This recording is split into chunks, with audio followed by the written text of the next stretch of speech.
Hayatın boyunca verdiğin kararların tamamen sana ait olduğunu düşündün. Peki sana bazen bunun doğru olmadığını söylesem? Ya yanlış olduğunu bildiğin bir cevabı sadece herkes öyle söylediği için sen de kabul edebilir misin? Ya da tanımadığın birine yalnızca otorite öyle istediği için zarar verebilir misin? Belki de en ilginci şu: sadece sana verilen bir rol birkaç gün içinde kişiliğini değiştirebilir mi?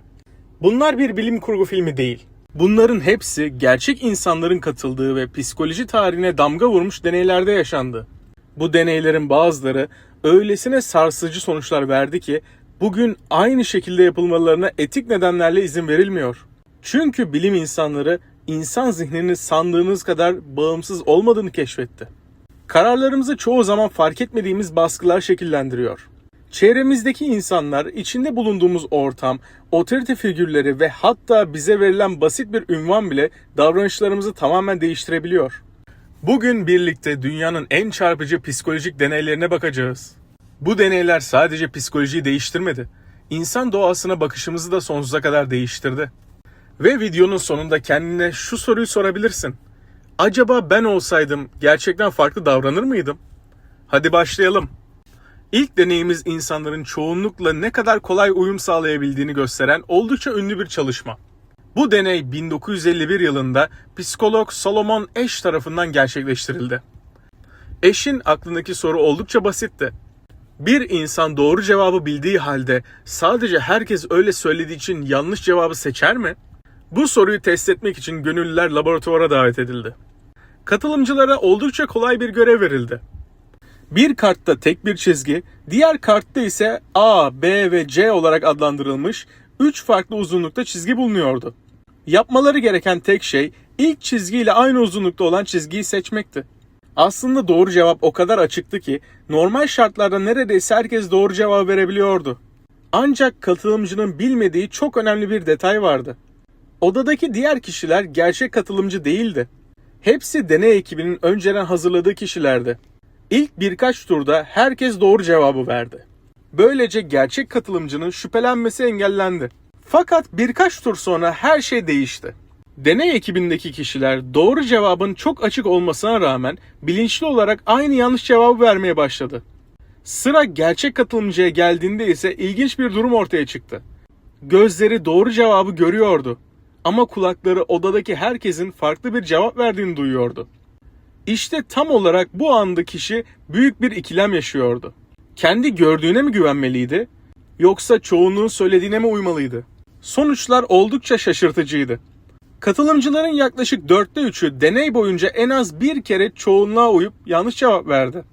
Üstelik bu cevabı bilmedikleri için değil, gruptan farklı görünmek istemedikleri için yaptılar. Asch'in deneyi insanların yalnız kalmaktan veya dışlanmaktan kaçınmak için bazen kendi doğrularından bile vazgeçebileceğini gösterdi.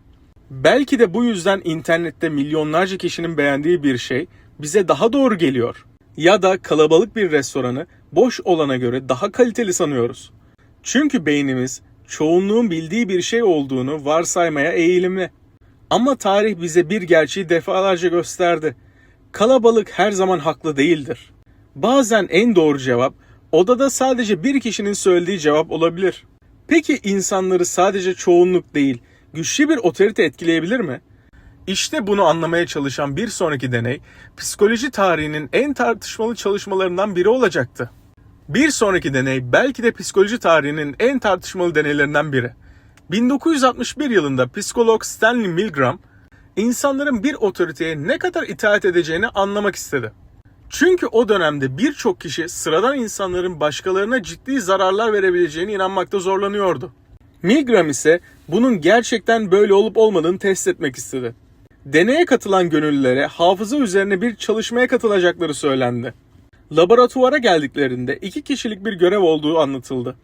İçlerinden biri öğretmen, diğeri ise öğrenci olacaktı. Ancak katılımcının bilmediği bir gerçek vardı. Öğrenci aslında deney ekibinin bir üyesiydi. Kura çekiliyormuş gibi görünse de gerçek katılımcı her zaman öğretmen rolünü alıyordu. Öğretmenin görevi oldukça basitti: öğrenciye kelime çiftlerini ezberletmek. Eğer öğrenci yanlış cevap verirse her hatada elektrik şokunun seviyesini biraz daha arttırmak. Şok cihazının üzerinde 15 volttan başlayıp 450 volta kadar çıkan düğmeler bulunuyordu.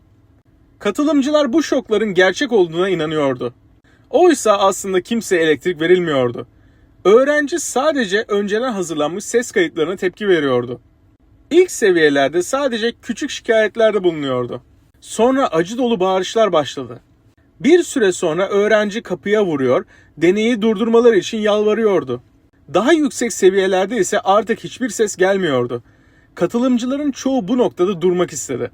Ancak odadaki beyaz önlüklü araştırmacı sakin bir şekilde sadece şunu söylüyordu: "Lütfen devam edin." Eğer katılımcı yine durmak isterse şu cümle geliyordu: "Deneyin devam etmesi gerekiyor." Ve şaşırtıcı olan şuydu: bu tek cümle birçok kişinin devam etmesi için yeterli oluyordu. Sonuçlar açıklandığında bilim dünyası büyük bir şaşkınlık yaşadı. Katılımcıların yaklaşık 2/3'ü ölümcül olduğu düşünülen en yüksek voltaj seviyesine kadar ilerledi. Üstelik bunu kötü insanlar oldukları için değil, kendilerine bunu yapmalarını söyleyen bir otoriteye güvendikleri için yaptılar. Milgram'ın deneyi, insanların sorumluluğu bir otoriteye devrettiğinde normalde yapamayacakları davranışları sergileyebileceğini gösterdi. Elbette bu deney yıllardır etik açıdan yoğun bir şekilde eleştiriliyor. Çünkü katılımcılar gerçekten bir insana zarar verdiklerini sandılar ve bu durum ciddi psikolojik stres yaşattı. Günümüzde bu deney aynı şekilde uygulanmasına izin verilmeyecek çalışmalar arasında yer alıyor. Ama geride çok önemli bir soru bıraktı.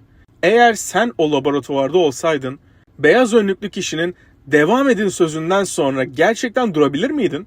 Şimdi ise sıradaki deneyde insanların yalnızca kendilerine verilen bir rol üstünden nasıl tamamen değişebileceğine bakacağız. Şimdi sıradaki deney, psikoloji tarihinin belki de en tartışmalı çalışmalarından biri. Bu deney insanların sadece üstlendikleri bir rol nedeniyle ne kadar değişebileceğini göstermeyi amaçlıyordu. Yıl 1971. Psikolog Philip Zimbardo, Stanford Üniversitesi'nin Bodrum katında sahte bir hapishane kurdu. Deneye katılacak gönüllüler gazete ilanlarıyla seçildi. Fiziksel ve psikolojik olarak sağlıklı olan üniversite öğrencileri arasından 24 kişi belirlendi. Daha sonra tamamen rastgele iki gruba ayrıldılar. Bir grup gardiyan, diğer grup ise mahkum olacaktı. Hiç kimse bu rolleri kendisi seçmedi. Her şey tamamen şansa bağlıydı. Mahkum rolündekiler evlerinden polis tarafından alınır gibi gözaltına alındı. Parmak izleri alındı, üzerleri arandı ve gerçek bir cezaevine giriyormuş gibi kayıtları yapıldı. Hapishaneye geldiklerinde isimleri yerine numaralar verildi. Aynı kıyafetleri giydirdiler ve kimliklerini hatırlayacak birçok şey ellerinden alındı. Gardiyanları ise düzeni sağlamaları söylendi. Ancak fiziksel şiddet kullanmaları yasaktı. İlk gün her şey oldukça sakindi. Fakat ikinci günden itibaren ortam hızla değişmeye başladı. Bazı gardiyanlar güçlerini giderek daha sert kullanmaya başladı. Mahkumlara sürekli emir veriyor, onları cezalandırıyor ve küçük düşürüyorlardı. Mahkumlar ise zamanla kendilerini gerçekten çaresiz hissetmeye başladı. Bazıları ağlıyor, bazıları öfke nöbeti geçiriyor, bazıları ise tamamen içine kapanıyordu. Oysa birkaç gün önce hepsi sıradan üniversite öğrencileriydi. Deneyi yöneten Philip Zimbardo da zamanla kendisini gerçek bir hapishane müdürü gibi görmeye başladı. Yani deneyi izleyen kişiler bile rollerin etkisine kapılmıştı. Deney aslında 2 hafta sürmesi planlanmıştı. Ancak olaylar kontrolden çıkınca sadece 6 gün sonra sonlandırıldı. Çünkü katılımcıların psikolojik sağlığı ciddi şekilde etkilenmeye başlamıştı. Stanford hapishane deneyi yıllar boyunca ders kitaplarında insan davranışını açıklayan en önemli örneklerden biri olarak anlatıldı. Ancak daha sonraki yıllarda deneyin yönetimi hakkında ciddi eleştiriler de yapıldı. Bazı araştırmacılar gardiyanların beklenenden daha sert davranmaları konusunda dolaylı şekilde yönlendirilmiş olabileceğini savundu. Bu yüzden bugün birçok psikolog deneyin sonuçlarını dikkatli değerlendirmek gerektiğini düşünüyor. Buna rağmen deney çok önemli bir gerçeği yeniden gündeme getirdi. İçinde bulunduğumuz ortam ve bize verilen roller davranışlarımızı düşündüğümüzden çok daha fazla etkileyebilir. Peki ya bunun tam tersi mümkün mü? Yani insan kısa vadeli bir ödülden vazgeçerek gelecekte daha büyük kazanç için bekleyebilir mi? İşte sıradaki deney bu sorunun cevabını arıyor. Şimdi ise psikoloji tarihinin en ünlü çocuk deneylerinden birine gidiyoruz. Bu deney sabretmenin gerçekten öğrenilebilecek bir şey olup olmadığını anlamaya çalışıyordu. 1960'lı yılların sonunda psikolog Walter Mischel ve ekibi Okul öncesi yaştaki çocuklarla bir araştırma başlattı. Her çocuk tek başına, içinde sadece bir masa ve bir sandalye bulunan sessiz bir odaya alındı. Masanın üzerine ise çocukların en sevdiği bir ödül bırakıldı. Çoğu çocuk için bu ödül bir marshmallow'du. Ancak bazılarına kurabiye ya da kraker gibi sevdikleri başka yiyecekler de verildi. Araştırmacı çocuklara çok basit bir teklif sundu. İstersen bunu hemen yiyebilirsin. Ama ben biraz sonra geri döneceğim. Eğer ben gelene kadar beklersen sana bir tane daha vereceğim. Yani çocukların önünde iki seçenek vardı. Küçük bir ödülü hemen almak ya da biraz daha bekleyip büyük bir ödül kazanmak. Araştırmacı odadan çıkar çıkmaz ilginç görüntüler ortaya çıktı. Bazı çocuklar marshmallow'a uzun uzun baktı. Bazıları kokladı, bazıları parmağıyla dokundu. Hatta bazıları kendini oyalamak için şarkı söylemeye, gözlerini kapatmaya veya başka tarafa bakmaya başladı. Fakat herkes bekleyemedi. Bazı çocuklar birkaç saniye içinde marshmallow'u yedi. Bazıları ise büyük bir mücadeleden sonra son anda pes etti.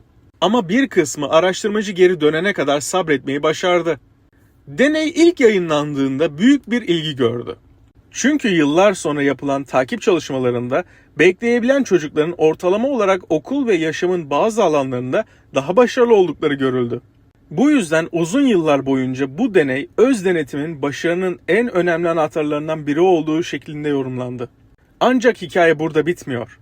Daha sonraki araştırmalar sonucun yalnızca irade gücüyle açıklanamayacağını gösterdi. Çocuğun büyüdüğü aile ortamı, ekonomik koşulları ve yetişkinlere duyduğu güven de büyük rol oynuyordu. Örneğin verdiği sözleri tutan yetişkinlerle büyüyen çocuklar beklemeye daha istekli olabiliyordu. Çünkü ikinci marshmallow'un gerçekten geleceğine inanıyorlardı. Yani bazen sabır sadece karakter meselesi değil, aynı zamanda güven meselesiydi. Bu deney bize önemli bir ders verdi. İnsan davranışlarını tek bir nedene bağlamak çoğu zaman mümkün değildir. Kararlarımız kişiliğimizin, deneyimlerimizin ve içinde yaşadığımız çevrenin ortak ürünüdür. Peki insanlar sadece ödülleri ertelemeyi mi öğrenir? Yoksa başkalarının davranışlarını izleyerek yeni davranışlar da kazanabilir mi? Şimdi göreceğimiz deney bu soruya oldukça çarpıcı bir cevap veriyor. Sıradaki deney çocukların çevrelerini sadece izleyerek ne kadar şey öğrenebildiğini gösterdi. Bu çalışma 1961 yılında psikolog Albert Bandura tarafından gerçekleştirildi. Bandura'nın merak ettiği soru şuydu: İnsanlar saldırgan davranışları doğuştan mı getirir? Yoksa bunları başkalarını izleyerek mi öğrenir? Bu sorunun cevabını bulmak için okul öncesi yaştaki çocuklar deneye davet edildi. İlk olarak çocuklar tek tek bir odaya alındı. Odada oyuncaklar ve yaklaşık 1 metre boyunda içi hava dolu bir oyuncak bebek vardı. Bu oyuncak Bobo Doll adıyla biliniyordu. Daha sonra çocukların önüne bir yetişkin getirildi.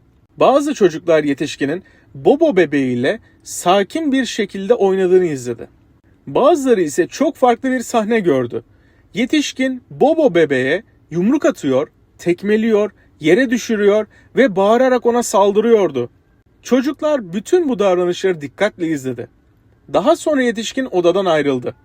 Bu kez aynı çocuklar tek başlarına oyuncakların bulunduğu başka bir odaya alındı. Ve odada yine Bobo bebeği vardı. Sonrasında olanlar araştırmacıları şaşırttı. Saldırgan davranışları izleyen çocukların büyük bir kısmı aynı hareketleri tekrar etmeye başladı.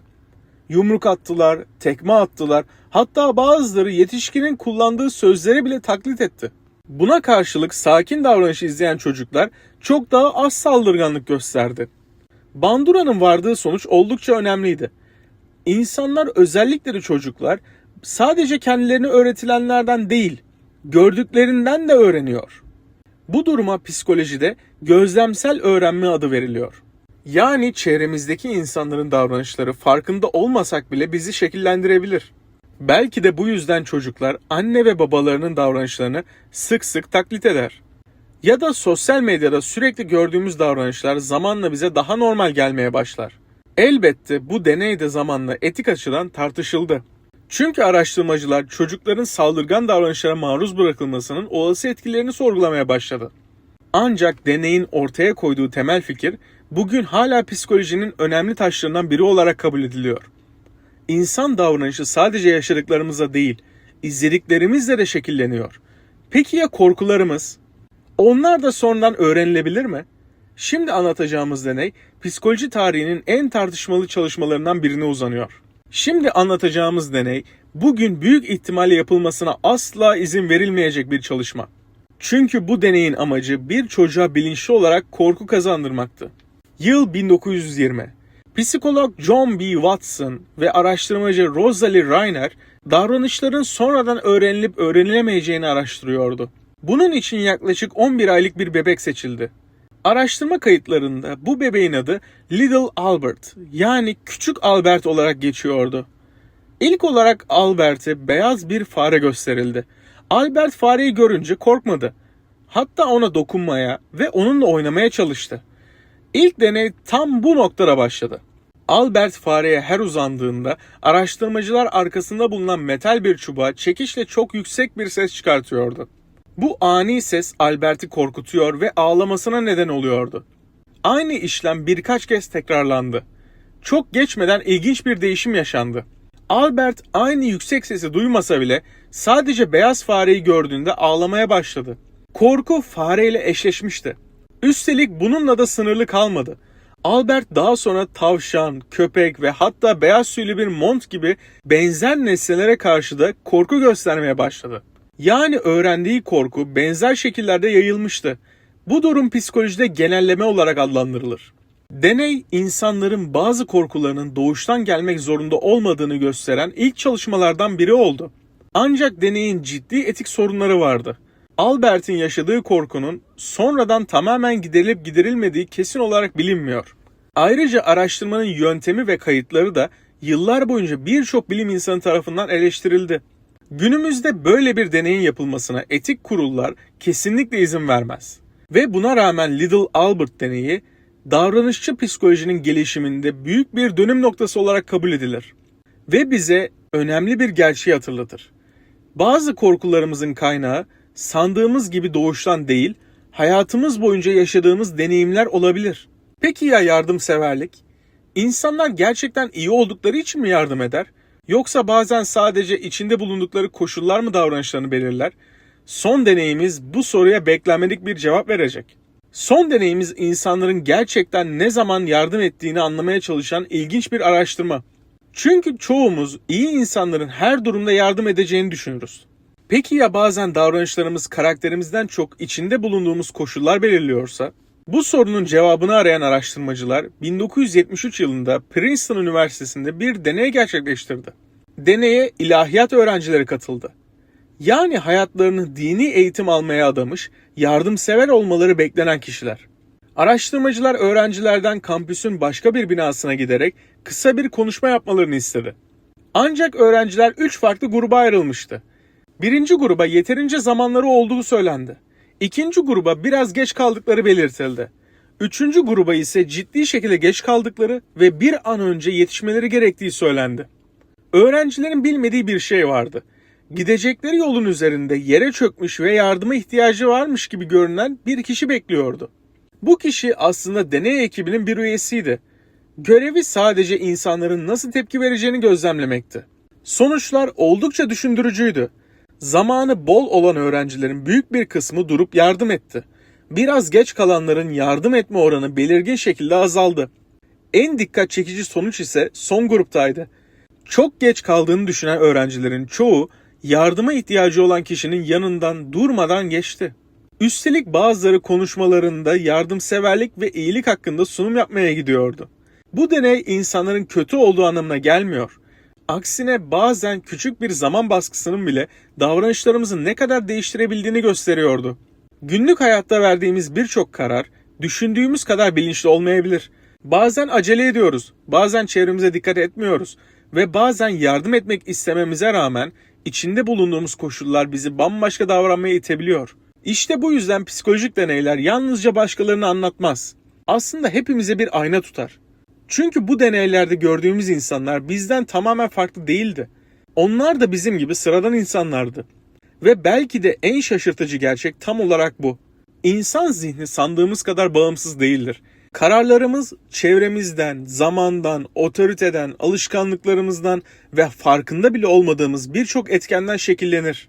Bu yüzden bir dahaki sefere bir karar verirken kendine şu soruyu sormayı unutma. Bu kararı gerçekten ben mi veriyorum, yoksa beni fark etmeden etkileyen başka şeyler mi var? Eğer bu video hoşunuza gittiyse beğenmeyi unutmayın. Benzer bilimsel deneyleri, psikolojik gerçekleri ve günlük hayatımızı açıklayan ilginç konuları kaçırmamak için kanala abone olabilirsin. Bir sonraki videoda görüşmek üzere.